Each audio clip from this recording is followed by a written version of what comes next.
saat berpuasa dia ghibah, dia dusta, dia namimah, menjelek-jelekan orang, memfitnah, membuli, merendahkan, menghinakan dan begitu seterusnya. Sementara dia sedang berpuasa. Apakah dosa-dosa itu membatalkan puasa? Ulama mengatakan tidak membatalkan puasa, tetapi mengurangi pahala puasa. Karena ghibah bukan pembatal puasa, dusta bukan pembatal puasa, namimah bukan pembatal puasa. Kalau ini semua jadi pembatal puasa, mungkin Ramadan tidak ada yang berpuasa. Karena umumnya orang suka ghibah, umumnya orang suka namimah, suka dusta. Mungkin semua satu kota Batam, mungkin si kita yang puasa tuh. Makanya orang-orang seperti ini tidak membatalkan puasa, tapi mengurangi pahala puasa. Maka hindari. Karena yang mengurangi pahala itu puasakan 3. Pertama, banyak ngomong, akhirnya jatuh kepada ghibah dan namimah. Yang kedua, banyak tidur, akhirnya jamnya waktu habis, nggak dipakai apa-apa karena dia tidur. Yang ketiga, kasratul akli, banyak makan. Menjelang berbuka, karena jam 5 itu sudah putar-putar di pasar kaget, motor yang tadinya kosong penuh semua isi, pulang satu meja penuh dengan bukaan puasa.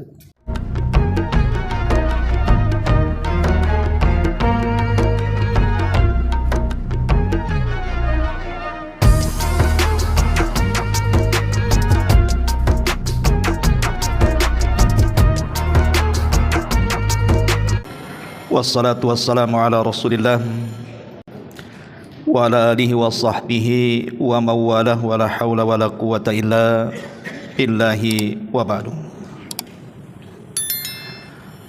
Hadirin dan hadirat yang dimuliakan Allah Subhanahu wa taala. Alhamdulillah di malam ini kembali bisa duduk di masjid yang dimuliakan Allah Subhanahu wa taala, Masjid Muhajirin. Salawat dan juga salam kita hadiahkan kepada Rasul kita Nabi besar Muhammad sallallahu alaihi wasallam. Pembahasan di malam hari ini kita akan fokus membahas tentang fikih Ramadan. Karena keutamaan Ramadan sering kita dengar, maka malam ini kita akan membahas tentang fikih seputar Ramadan. Ma'asyiral muslimin wal muslimat rahimani wa rahimakumullah. Fikih Ramadan tentu maksudnya bicara tentang fikih puasa. Baik, tidak memperpanjang mukaddimah karena banyak permasalahan yang kita akan kaji. Masalah yang pertama bicara tentang puasa secara bahasa dan secara syar'i. Adapun puasa secara bahasa adalah al-imsak mutlaqah, menahan diri secara mutlak.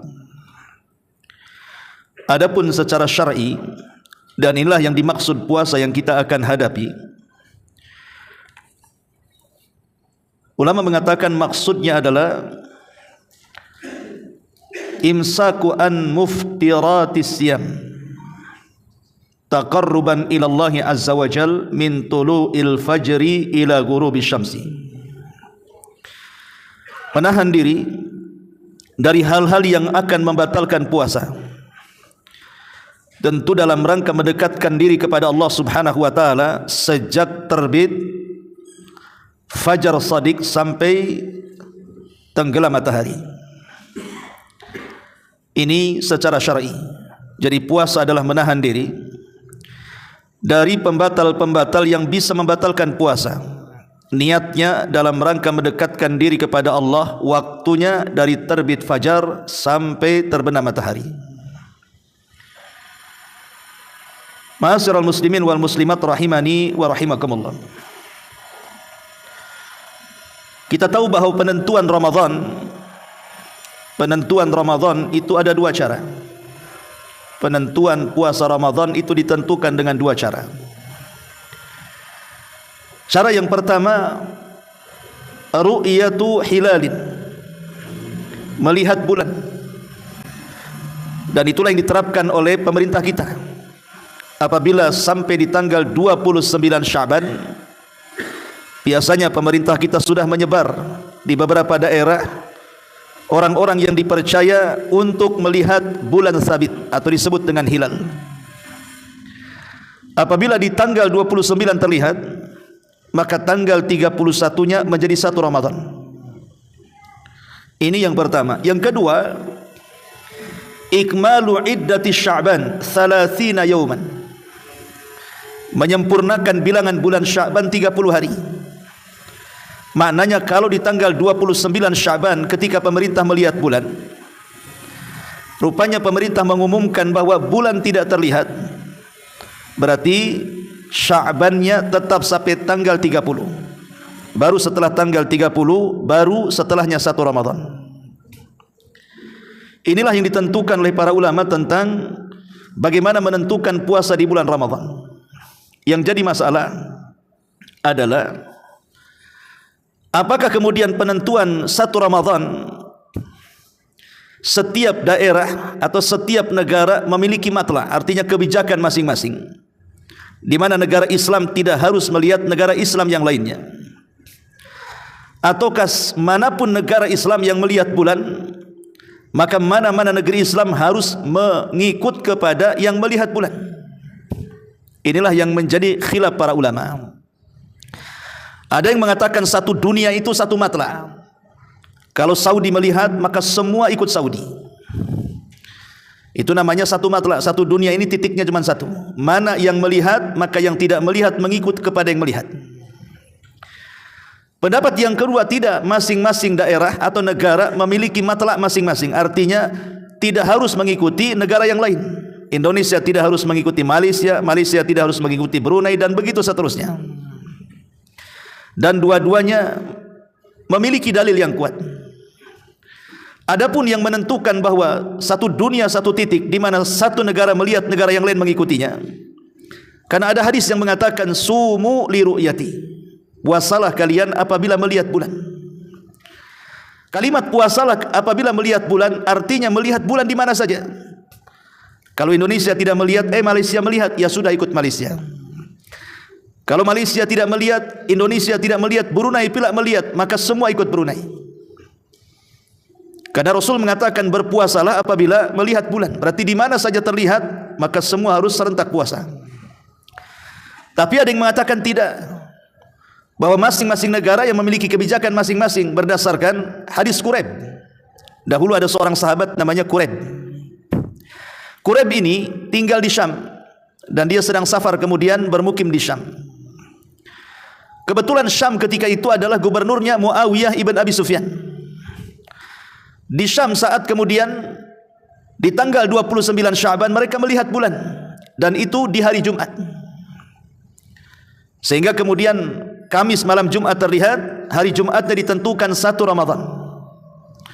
Kemudian Quraib pun pulang ke Madinah. Berjumpalah dengan Abdullah ibn Abbas radhiyallahu anhuma. Kemudian Quraib bertanya, di Madinah puasa hari apa? Maka Ibnu Abbas mengatakan di Madinah puasa hari Sabtu, padahal di Syam puasa hari Jumat. Sehingga Quraib mengatakan, tidak cukupkah dengan melihatnya Muawiyah kalian tidak ikut Syam? Maka Ibnu Abbas radhiyallahu anhuma mengatakan, hakadza kama amarana Rasulullah sallallahu alaihi wasallam. Begitulah yang telah diperintahkan Rasul.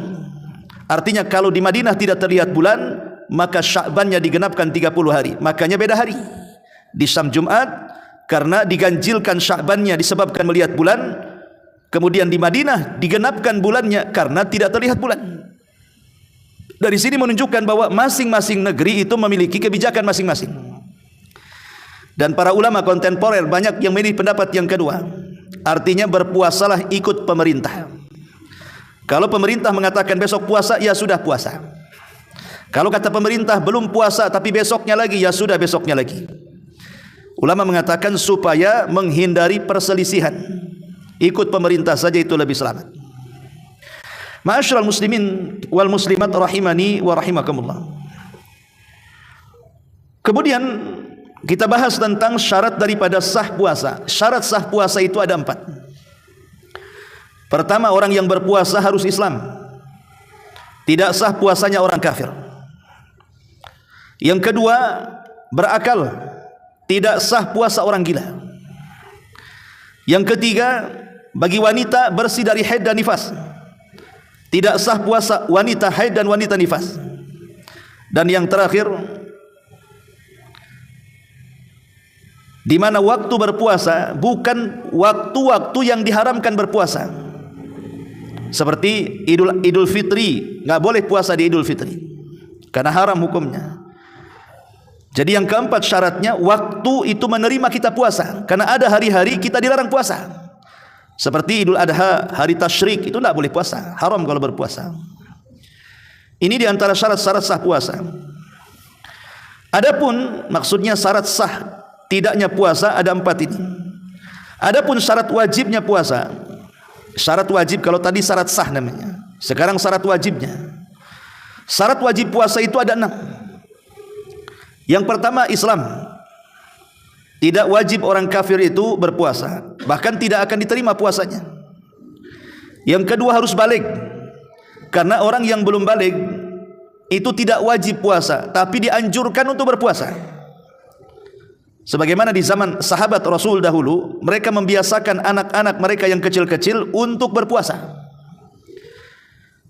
Bahkan di usia 7 tahun itu sudah disuruh puasa, sudah dilatih itu. Sama dengan perintah salat.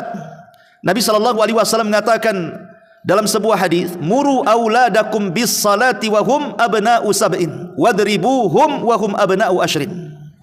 Perintahkan anak-anakmu untuk salat di usia 7 tahun. Kalau di usia 10 tahun tak mau salat, pukul dia, kata Nabi. Begitu juga puasa, kalau anak-anak kita sudah usia 7 tahun atau cucu yang punya cucu yang sudah 7 tahun usianya, belajar untuk berpuasa. Mungkin tidak puasa full, mungkin seduhur dulu, nanti tahun depannya lagi tambah seasar, tahun depannya lagi tambah semaghrib, dan begitu seterusnya. Tetapi wajibnya tidak wajib. Lalu bagaimana kalau seandainya anak yang belum balik itu bisa puasa dari terbit fajar sampai terbenam matahari? Pahalanya untuk siapa? Pahalanya untuk orang tuanya. Karena anak kecil belum mukallaf, belum dibebankan syariat perintah dan menjauhi larangan. Kalau dia berbuat baik berarti pahalanya untuk orang tuanya. Kalau dia berbuat jahat berarti dosanya juga dibebankan kepada orang tuanya. Ini yang kedua. Yang ketiga, syarat wajibnya adalah berakal. Tidak wajib orang gila berpuasa. Jadi kalau kita tidak ingin berpuasa, jadilah orang gila. Karena orang gila tidak wajib puasa. Yang wajib berpuasa itu orang berakal. Kemudian yang keempat, al-qudratu ala saum. Dia sanggup melaksanakan puasa. Karena ada orang-orang yang tidak sanggup melaksanakan puasa. Contoh orang tua yang sudah tua renta, sudah 70-80 tahun gitu kan, kadang-kadang jalan aja susah. Apalagi sebagian otaknya error, agak pikun. Maka orang-orang tua yang seperti ini, yang tidak sanggup berpuasa, maka tidak wajib puasa. Lalu gantinya apa? Gantinya bayar fidyah. 1 hari dia tak puasa, 1 hari dia kasih makan fakir miskin. Atau yang kedua, orang sakit. Ada orang sakit itu sudah divonis oleh dokter, sakitnya tidak mungkin sembuh, atau tidak diharapkan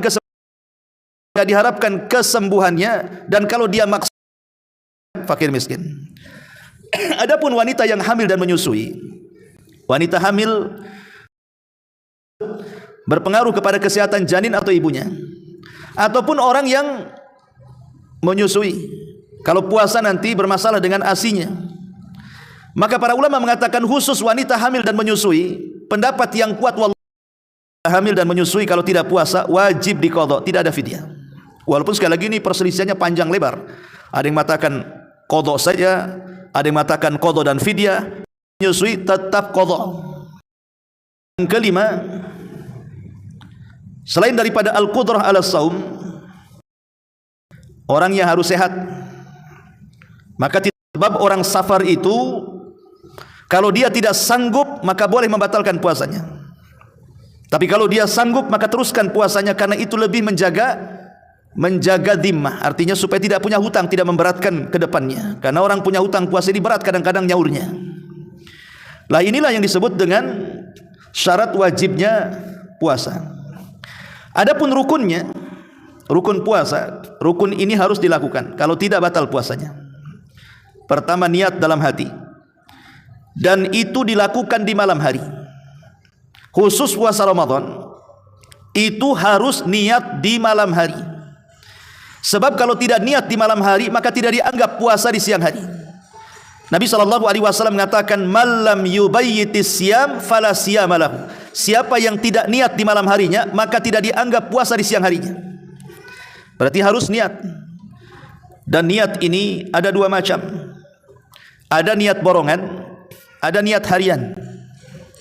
Kalau niat borongan artinya di hari pertama puasa kita niatkan saja, ya Allah saya akan berpuasa selama 1 bulan. Dan ini lebih ringan supaya tidak terulang-ulang setiap malam, terutama orang yang suka lupa. Tapi niat borongan ini ada syaratnya. Kemudian setelah sehat dan mukim dia ingin melanjut, maka dia harus menggunakan niat baru. Berarti niat borongan yang pertama tidak dianggap karena terputus di tengah jalan. Jadi syarat bolehnya niat secara keseluruhan 1 bulan itu kalau dari awal sampai akhir tak putus. Pendapat yang kedua, tidak harus setiap malam, tapi dua-duanya dibolehkan. Boleh setiap malam niat, boleh juga borongan dengan catatan tidak terputus di jalan. Ini yang pertama. Yang kedua di antara rukun puasa adalah tarkul muftirati, meninggalkan hal-hal yang bisa membatalkan. Nanti kita sebut apa saja hal-hal yang membatalkan puasa. Kemudian yang ketiga di antara rukun puasa adalah as-saim. As-saim orang yang berpuasa. Harus ada orang yang berpuasa. Niat meninggalkan hal-hal yang membatalkan dan juga orang itu berpuasa. Kalau tidak berpuasa ngapain niat? Ngapain menjauhkan sesuatu yang membatalkan? Ini di antara rukun puasa ada 3. Adapun puasa sunnah berbeda dengan puasa wajib ya. Kalau puasa sunnah itu niat dadakan boleh. Contoh seperti ini di zaman Nabi SAW, Rasul itu di pagi hari kalau dia belum makan dari subuh, maka dia akan bertanya-tanya di rumah-rumah istrinya, hal indakunna ta'am, apakah di sisi kalian ada makanan? Maka istri-istrinya mengatakan, ma indana ta'am, tidak ada di sisi kami makanan wahai Rasul. Kemudian Rasul bergilir ke istri keduanya, nanya lagi soal makanan. Kata istri keduanya tidak ada, nanya lagi ke istri ketiganya. Kalau semua istri-istrinya tak ada makan, maka Nabi SAW mengatakan, idzan inni shaim, kalau begitu saya puasa saja. Dari sini Nabi SAW belum niat, karena niatnya kan dia mau makan. Tapi disebabkan tidak ada makanan, akhirnya dia puasa. Menunjukkan bahwa niat dadakan namanya. Puasa sunnah boleh niat dadakan, tapi kalau puasa wajib tidak boleh. Puasa wajib harus di malam hari niat. Kalau puasa sunnah boleh, karena Rasul mengatakan kalau begitu saya puasa sajalah. Itulah Nabi SAW. Kalau kita kan bukan begitu, pasti dimarahi istrinya, kenapa kau tak masak katanya. Ini diantara perbedaan puasa wajib dan juga puasa sunnah. Kemudian masalah berikutnya adalah yajibul imsak anil akli wasyurbi, wajib menahan diri dari makan dan juga minum, atau yang setara dengan makan dan minum. Yang setara dengan makan dan minum ya tentu seperti infus, itu setara dan makan dan minum. Infus kalau setara makan dan minum batalkan puasa. Karena ada beberapa pembatal-pembatal kekinian atau pembatal-pembatal kontemporer. Ada sebagian membatalkan, ada sebagian tidak membatalkan. Contoh umpamanya obat tetes hidung. Kalau kita sedang berpuasa, kemudian kita memasukkan obat tetes hidung, pertanyaannya, apakah kemudian seseorang meneteskan obat tetes ke hidungnya membatalkan puasa atau tidak? Karena ada yang mengatakan bahwa hidung ini memiliki saluran, dan salurannya itu sampai ke kerongkongan, itu masalahnya. Makanya ada istilah THT kan gitu ya, telinga hidung tenggorokan. Berarti nyambung tuh antara telinga hidung dan tenggorokan itu. Ma'asyiral muslimin wal muslimat rahimani wa rahimakumullah. Ada yang mengatakan bahwa para ulama sepakat bahwa obat tetes hidung itu tidak membatalkan puasa. Kenapa demikian? Karena sebenarnya itu tetesannya tak banyak dan tidak sampai ke kerongkongan, sehingga tidak membatalkan puasa. Tapi kalau banyak, kemudian sampai masuk di tenggorokan, terasa pahitnya, terasa manisnya, terasa asamnya gitu ya di tenggorokan, maka ulama sepakat batal puasanya. Jadi lihat sampai tenggorokan atau tidak. Kalau sampai tenggorokan batal, kalau tidak sampai tidak batal ya. Termasuk juga penggunaan obat tetes telinga, apakah batal atau tidak? Imam Ibn Hazm Seorang ulama zahiri mengatakan tidak batal. Dan ini pendapat yang kuat walaupun ada yang mengatakan batal. Karena bagaimanapun telinga ada hubungan dengan tenggorokan. Tapi pendapat yang kuat kata para ulama bahwa obat tetes telinga tidak membatalkan puasa. Karena sebenarnya tidak sampai ke kerongkongan. Ini menurut Al-Imam Ibn Hazm rahimahullahu ta'ala. Termasuk juga obat tetes mata. Itu tidak membatalkan puasa. Ya. Masalahnya ada beberapa di rumah sakit ini seperti obat bius. Orang mau dioperasi sedang puasa nih, kemudian dibius. Para ulama mengatakan bahwa anestesi ataupun pembiusan ini, kalau seandainya orang yang dibius ini tidak sadar dan menghabiskan waktu puasa, pamannya dibius mulai dari subuh, ya, sadarnya maghrib, batal puasanya. Kenapa? Karena habis waktu berpuasanya. Tapi kalau pembiusannya umpamanya asar bangun, masih ada waktu ke maghrib 2 atau 3 jam, maka para ulama mengatakan tidak batal puasanya. Sehingga mereka mengatakan karena dikias dengan tidur. Dikias dengan tidur, orang yang dibius itu dikiaskan dengan tidur. Walaupun ada sebagian para ulama mengatakan beda pembiusan dengan tidur itu. Tetap yang kuat adalah tetap membatalkan puasa. Kenapa? Karena kehilangan kesadaran. Ma'asyiral muslimin wal muslimat rahimani wa rahimakumullah. Dan banyak lagi tentang pembatal-pembatal kontemporer. Ada yang batalkan, ada yang tidak, seperti suntikan. Kalau maksudnya infus ya batal, karena itu menempatkan makanan dan minuman sama. Orang diinfus itu kan kenyang, walaupun tak makan dia sehat. Ya. Tapi kalau infus suntikan itu bukan untuk sekedudukan makan dan minum. Mungkin suntikan itu untuk mengobati sakit. Orang ini kesakitan kemudian disuntik supaya tak sakit. Itu tidak membatalkan puasa. Karena tidak sekedudukan dengan makan dan minum. Ya. Seperti umpamanya menyuntikan hanya untuk mengambil darah. Mungkin darah ini untuk medical check up, diambil darah kita. Atau donor darah kan begitu ya. Walaupun terjadi silang pendapat soal donor darah ini. Apakah donor darah ini membatalkan puasa atau tidak? Para ulama mengatakan lihat, kalau sampai lemas batal puasanya. Karena dikiaskan dengan hukum bekam. Para ulama mengatakan hukum bekam itu bisa membatalkan puasa dengan syarat menjadikan orang yang dibekam lemas. Karena kebanyakan keluar darah. Tapi kalau yang dibekam tidak lemas, maka makruh saja hukumnya. Tidak sampai batal. Lah ini dikiaskan kepada orang donor darah. Kalau habis donor tidak ada masalah, sehat badannya karena tidak banyak yang diambil darahnya, ya tidak batal tapi makruh. Tapi kalau sampai lemes gara-gara donor darah, maka batal puasanya. Itu menurut penjelasan para ulama. Wallahu a'lam. Intinya bahwa pembatal yang jelas dari pembatal-pembatal puasa adalah makan dan minum. Maksudnya makan dan minum secara sadar. Kalau dia lupa tidak batal. Pamannya kita sedang berpuasa, tahu-tahu ada makanan di dapur, 2 piring, hantam saja habis, ya kan? Maka tidak batal puasanya. Bahkan bukan hanya makan, berhubungan suami istri pun kalau lupa tidak batal puasanya. Pamannya dia lupa kalau dia sedang berpuasa, tapi nggak mungkinlah dua-duanya lupa. Ya kalau satunya lupa, satunya tak lupa, ya ingatkanlah yang nggak lupa tuh. Anggaplah dua-duanya lupa, ya sudah, kalau dua-duanya lupa selesai, baru ingat puasa, lanjutkan puasanya. Tapi kan dia menjadi junub jadinya kan. Orang habis hubungan kan disebut junub. Apakah junub ini bisa membatalkan puasa? Tidak. Junub ini tidak masuk dalam pembatal puasa. Junub ini masuk pada pembatal sholat. Kalau orang sholat junub ya tidak sah. Tapi kalau orang puasa junub sah. Karena orang yang bermimpi basah, kemudian sampai mengeluarkan sperma, sampai mengeluarkan mani, di siang hari Ramadan, batal puasanya? Tidak, kata ulama. Karena junub itu bukan pembatal puasa. Makanya juga pertanyaan bagaimana hukumnya orang melakukan hubungan suami istri di malam hari. Lauknya lupa tahu-tahu azan. Dia belum mandi. Ya. Lanjutkan puasanya, tinggal mandi.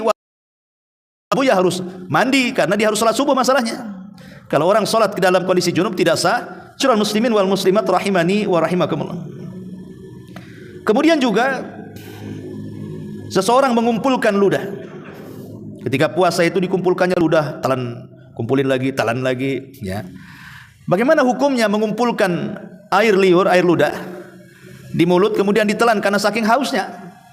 Akhirnya hanya mengumpulkan kemudian ditelan, ngumpulin ditelan lagi. Maka para ulama mengatakan selama tidak keluar dari mulut, maka tidak membatalkan puasa.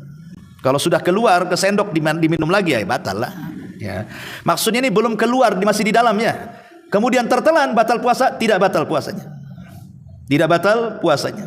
Ya. Termasuk juga sabqul ma ilal jauf. Tanpa sadar air masuk ke kerongkongan saat berwudu. Tak sadar, ketelan dia. Ya. Kalau tidak sadar ya tidak, namanya tidak sadar, tidak membatalkan. Lain kalau seandainya memang sengaja menelan, itu namanya mau minum, itu batal kan itu ya. Intinya bahwa kalau sabqul ma ilal jauf itu bukan karena ikhtiar dia, maka tidak batal. Tapi kalau ikhtiarnya karena kehendaknya, maka batal puasanya. Bagaimana hukum yang nyelam? Mamanya lagi puasa ini panas-panasnya teri-teri, udahlah nampak sungai terjun langsung. Lama 5 menit dalam air itu, muncul lagi dia ke atas. Ya. Boleh nggak seseorang itu ngerendam seperti itu? Maka selama dia menjaga puasanya, tidak meminum, memasukkan air ke tenggorokan, ya sah-sah saja. Tapi jangan kemudian dilama-lamain, dikhawatirkan nanti sesuatu masuk ke kerongkongannya. Artinya hanya dilakukan sekedarnya saja, supaya menghilangkan panas teri yang ada di kepala. Termasuk orang yang berkumur-kumur saat berwudu. Harus dibedakan saat kita memasukkan air wudu ke mulut kita ini, berkumur-kumur gitu ya. Rasul sudah mengingatkan 21 abad yang silam. Apa kata Nabi SAW? Wabalig fil madmadati wal istinsab illa an takuna shaima. Bersungguh-sungguhlah kalau berkumur-kumur itu, atau memasukkan air ke hidung saat berwudu, kecuali kata Rasul, Anda sedang berpuasa. Tidak boleh. Karena takut bersungguh-sungguh, berkumur-kumur takut ketelan, itu maksudnya. Ini juga bagian daripada pembatal puasa. Ma'asyiral muslimin wal muslimat rahimani wa rahimakumullah. Kemudian pembatal terbesar dalam puasa adalah melakukan puasa kemudian melakukan hubungan suami istri dengan sadar. Ulama mengatakan barang siapa yang melakukan hubungan suami istri di bulan Ramadan dengan sadar dilakukannya, pertama dia menanggung dosa di bulan Ramadan. Yang kedua, rusak puasanya. Yang ketiga, wajib untuk menahan. Kalau sudah tahu hukumnya, habis melakukan hubungan 1 kali, jangan diulang lagi sampai sore. Ya. Kemudian yang keempat, wajib mengqadha. Kemudian yang kelima, wajib membayar kafarah. Dan kafarahnya sangat berat. Pertama, kafarahnya itu, dia harus memerdekakan budak seorang mukmin atau mukminah. Yang kedua, berpuasa 2 bulan berturut-turut. Yang ketiga, memberi makan 60 fakir miskin. Karena ada di zaman Nabi SAW orang Badui, mungkin karena tidak tahan syahwatnya, dan istrinya juga sama tidak tahan, mungkin pengantin baru, terjadilah kemudian hubungan suami istri di bulan Ramadan. Setelah melakukan, menyesal dia, kenapa saya tadi melakukan hubungan. Datang dia kepada Nabi SAW, kemudian mengatakan, halaktu ya Rasulullah. Rasul, aduh hancur aku katanya. Ada apa? Yang ngomong yang jelas kata Rasul kan, barusan aku melakukan hubungan suami istri di bulan Ramadan. Kata Rasul, wailak, celaka engkau. Kalau begitu tu'tik raqabatan, kau harus memerdekakan seorang budak mukmin. Rasul, dari mana uangnya? Saya tak ada uang. Kalau tak ada uang, kata Nabi SAW, sum syahraini mutatabi'ain. Kalau begitu kau harus berpuasa 2 bulan berturut-turut. Mikir dia, 1 bulan tak tahan, suruh 2 bulan pula. Dia bilang, enggak bisa Rasul. 1 bulan mana bisa saya berpisah dari istri saya. 1 bulan tak tahan, kau suruh aku puasa 2 bulan. Yang lain aja Nabi. Kata Nabi SAW, kalau begitu kasih makan 60 fakir miskin. Dia mengatakan, ya Rasulullah, di desa itu yang paling miskin aku. Macam mana kemudian menyiapkan makanan untuk 60 fakir miskin? Maka Nabi SAW tiba-tiba pergi, kemudian ke dapurnya mengambil kresek isinya kurma. Kata Nabi SAW, ambillah kresek kurma ini, bagi-bagikan kurmanya di daerahmu sebagai bentuk kafarah. Kresek kurma itu rupanya setelah beberapa saat balik lagi, rupanya tidak dibagikan. Alasannya apa? Rasul, di desa itu yang paling fakir saya. Kalau saya kasihkan orang saya tak makan, bagus untuk saya aja lah. Kata Nabi SAW, kalau begitu, ambil sana. Lihat bagaimana sudah melakukan dosa, dapat kresek kurma pula. Lah ini contoh bagaimana Nabi SAW memberikan solusi. Makanya bahaya orang yang melakukan hubungan di siang hari bulan Ramadan, karena kafarahnya 3. Bisa memerdekakan budak, atau berpuasa 2 bulan berturut-turut, atau memberi makan 60 fakir miskin. Dan ini cukup berat bagi orang yang melakukan hubungan suami istri. Baik, ma'asyiral muslimin wal muslimat rahimani wa rahimakumullah. Kemudian tentang mencium pasangan saat berpuasa. Para ulama mengatakan mencium pasangan, pamannya suami mencium istri atau sebaliknya, itu ada dua jenis. Idza harrakatis syahwatu, apabila syahwatnya tergerak gara-gara mencium, maka ulama mengatakan makruh hukumnya. Karena di antara makna puasa adalah menghindarkan diri dari syahwat. Sementara kalau tergerak syahwatnya berarti menyimpang dari tujuan puasa. Makanya ulama mengatakan makruh hukumnya. Tapi kalau seandainya illam tataharrak asyahwatu, kalau syahwatnya tidak tergerak, fa innaha khilaful aula, maka dibolehkan, tapi bagaimanapun ditinggalkan lebih baik. Dari sini kita tahu bahwa kenapa mencium ini, maksudnya mencium bukan kepada yang bukan mahram, haram ya. Maksudnya suami istri gitu ya. Maka karena hal ini bisa mengantarkan kepada syahwat dan akan menghindari ataupun masuk pada tujuan atau menyimpang dari tujuan puasa, makanya para ulama hampir mereka mengatakan makruh hukumnya. Walaupun ada yang memerinci seperti itu. Tadi hukumnya secara hukum makruh.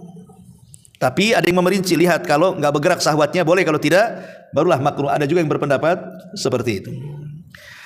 Baik, ma'asyiral muslimin wal muslimat rahimani wa rahimakumullah. Kemudian juga saat berpuasa dia ghibah, dia dusta, dia namimah, menjelek-jelekan orang, memfitnah, membuli, merendahkan, menghinakan dan begitu seterusnya. Sementara dia sedang berpuasa. Apakah dosa-dosa itu membatalkan puasa? Ulama mengatakan tidak membatalkan puasa, tetapi mengurangi pahala puasa. Karena ghibah bukan pembatal puasa, dusta bukan pembatal puasa, namimah bukan pembatal puasa. Kalau ini semua jadi pembatal puasa, mungkin Ramadan tidak ada yang berpuasa. Karena umumnya orang suka ghibah, umumnya orang suka namimah, suka dusta. Mungkin semua satu kota Batam, mungkin si kita yang puasa tuh. Makanya orang-orang seperti ini tidak membatalkan puasa, tapi mengurangi pahala puasa. Maka hindari. Karena yang mengurangi pahala itu puasakan tiga. Pertama, banyak ngomong, akhirnya jatuh kepada ghibah dan namimah. Yang kedua, banyak tidur, akhirnya jamnya waktu habis, nggak dipakai apa-apa karena dia tidur. Yang ketiga, kasratul akli, banyak makan. Menjelang berbuka, karena jam 5 itu sudah putar-putar di pasar kaget, motor yang tadinya kosong penuh semua isi, pulang satu meja penuh dengan bukaan puasa. Tank azan saja semua habis, sataplak mejanya. Lah ini kalau dimakan semuanya, jangan lagi sholat tarawih. Sholat maghrib saja dia malas-malas. Tarawih udah tidur sampai berdiri itu. Lah hal-hal yang seperti ini itu apa? Kurma basah yang warna kuning yang enak tuh. Kalau tidak ada tamar itu kurma kering. Kalau tidak ada ya sudah air putih. Dan air-air yang bersifat manis. Kemudian sholat maghrib. Kemudian, tapi kalau sudah makan banyak di permulaan, maka bukan hanya maghrib, isya, tarawihnya pun malas. Itulah karena kata ulama 3 perkara yang bisa menghilangkan pahala berpuasa. Baik, ma'asyiral muslimin wal muslimat rahimani wa rahimakumullah. Kemudian termasuk sunnah-sunnah, jelas-jelas matahari terbenam, maka segera akan berbuka. Karena jangan sampai kemudian berbuka malam-malam. Umpamanya nih, orang kerja di PT, ngebut mau balik, kena pula lampu merah, azan pula mesti di sekitar. Bagaimana nih? Minum tak ada diminum, makan tak bawa dimakan, tak mungkin menjilat tang motor kan itu. Maka caranya kata para ulama, supaya tidak tasyabuh dengan puasa ahli kitab, maka batalkan dengan niat. Batalkan dengan niat. Niatnya batalkan, ya Allah saya batalkan puasa saya. Supaya jangan sampai tasyabuh dengan puasanya orang Yahudi dan Nasrani. Karena Yahudi dan Nasrani puasa, kita juga puasa. Kama kutiba alal ladzina min qablikum. Puasa ini juga dicatat sebagaimana umat sebelum kalian. Bedanya dibuka, mereka bukanya itu setelah maghrib. Kalau kita bukanya pas maghrib. Jadi kalau seandainya kemudian kita tidak membatalkan ahli kitab, disitulah kata Rasulullah, apa? Mazalan nasu bi khairin ma'ajjalul fitrah. Umat Islam ini akan senantiasa di atas kejayaan selama mereka menyegerakan berbuka. Apa hubungan kejayaan Islam dengan makan berbuka itu? Bukan masalah makan bukanya sehingga Islam jaya tidak bisa dikalahkan musuhnya. Maksudnya adalah kenapa dikatakan Islam akan semakin jaya kalau umatnya menyegerakan berbuka? Karena dalam menyegerakan berbuka itu ada penyelisihan kita dengan orang kafir. Menyelisihi kita dengan orang kafir itulah kejayaannya. Karena tasyabuh dengan orang kafir, menyerupai orang kafir itu tanda lemahnya Islam. Ketika kita tidak tasyabuh menyerupai orang kafir dan senantiasa menyelisih mereka, artinya kita punya identitas, disitulah kejayaannya. Maka ini termasuk sunnah Nabi SAW. Termasuk juga sahur. Sahur diantara sunnahnya adalah mengakhirkan. Itulah bedanya buka dengan sahur ya. Kalau buka segerakan, sahur akhirkan. Sampai di sebuah hadis dijelaskan waktu sahurnya Nabi SAW ke adzan subuh. Berapa waktunya? Seperti orang yang membaca khamsina ayatan minal Quran. Jaraknya seperti orang yang membaca 50 ayat dalam Quran. Saya pernah mencoba membaca 50 ayat dalam Al-Quran secara tartil. Nggak tahu ya kalau bacaan antum. Kalau saya sendiri pernah mencoba sekitar 20 menitan lebih, kurang lebih. Saya lihat 20 menitan. Anggaplah 30 menit lah, senang lah kan. Ya makanannya disiapin semuanya, biarin tengokin dulu gitu ya. Nanti kalau sudah setengah jam mau adzan, cepat makan. Supaya ketika berhenti sahur itu mendekati azan. Kenapa demikian mendekati azan? Supaya ketika siang hari badan ini masih kekar, masih kuat, masih fit. Kenapa? Karena sahurnya diakhirkan. Coba bayangkan kalau sahurnya jam 2, kemudian selesai sahur jam 3, itu sama dengan nambah jam puasa namanya. Makanya siang-siang perut udah manggil-manggil lah kan gitu. Berarti kalau puasanya tengah malam itu nambah jam puasa, dan itu akan membahayakan puasa kita di siang hari. Tapi dengan mengakhirkan sahur, maka berarti kita ini berpuasa tepat pada waktunya. Dan itulah contoh Nabi SAW supaya badan kita sehat, tidak memaksakan lapar nanti kena lambung, kena apa kan itu. Itulah pentingnya kita menjalankan sunnah Nabi, mengakhirkan sahur. Kemudian di antara sunnahnya adalah berdoa saat berbuka. Ada doa yang diajarkan Nabi SAW, "Dhahaba dhama'u wabtallatil uruqu wa thabatal ajru insyaallah." Telah hilang. Doa ini dibaca setelah minum. Minum dulu baru dhahabat dhama'u. Telah hilang rasa haus. Lah belum minum dhahabat dhama'u, dhahabat mana minum aja belum masuk di tenggorokan, ajru insyaallah. Baik. Kemudian dan yang terakhir karena waktu juga adalah belum berbuka karena ada hadis Nabi mengatakan salatu da'awatin mustajabah. 3 doa yang diijabah. Salah satu. Adapun saat sahur juga berdoakan itu waktu mustajab karena disitulah Allah turun ke langit dunia. Kemudian Allah akan berfirman kepada hamba-hambanya setiap malam, "Man yad'uni fa astajibala wa man." Berarti 2 waktu ini jangan tinggalkan. Doa di menjelang berbuka dan doa saat sahur kan itu sepertiga malam akhir.